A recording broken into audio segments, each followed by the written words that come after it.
What do you think might be the adverse effects of having same-sex parents? Well, I don't think we know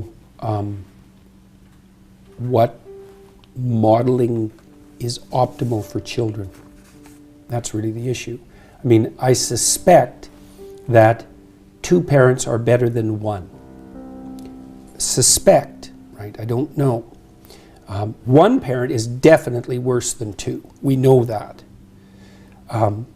But we don't know what exposure to role models, say, is necessary for the continuity of maternal behavior or for the adoption of functional gender roles. We don't know any of that. And so that's the variable, obviously.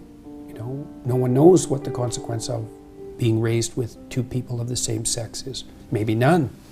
Right. So there doesn't seem to be any evidence so far. That's all the literature review suggests that there were a couple that showed problems, but they were in coupledoms that had already broken down, right? So there is no evidence. Maybe there will be some found, but at the moment there is no evidence that there is any problem with having gay parents. I never said there was. Somebody asked me, I believe it was a question like, if there was a problem, what would it be? It's something like that. No, I mean, you can make a very strong conservative case for gay marriage, I think. I mean, not that I would necessarily be motivated to make a conservative argument. David Cameron, our former Prime Minister, said, I support gay marriage because I'm a conservative. Yes, right. So, you know, it's obviously homosexuality it's been around forever. Well, so what's the appropriate social response to that? Well, conceivably, bringing as many people as possible into something approximating the same game. I think you could make a reasonable case for that.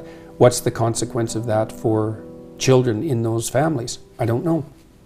Well, I mean, what I would say is, well, the obvious risk is that there's no one of the opposite sex around. I mean, it doesn't take it doesn't take the perception of genius to come up with the observation that that might be a problem. Now, maybe it's not. And my suspicions are there's probably far more relevant problems with regards to what happens to children that isn't good than that. Right. So this is a way in which, you know, that is now a conservative position to hold. I think it's 20 years ago that would have been anathema to mainstream conservatives. Well, people were concerned with the deterioration of marriage and believed that any additional transformations would further weaken it. And I think that that's not an unreasonable position given how weak it's become. And I don't think that that's been good for people overall.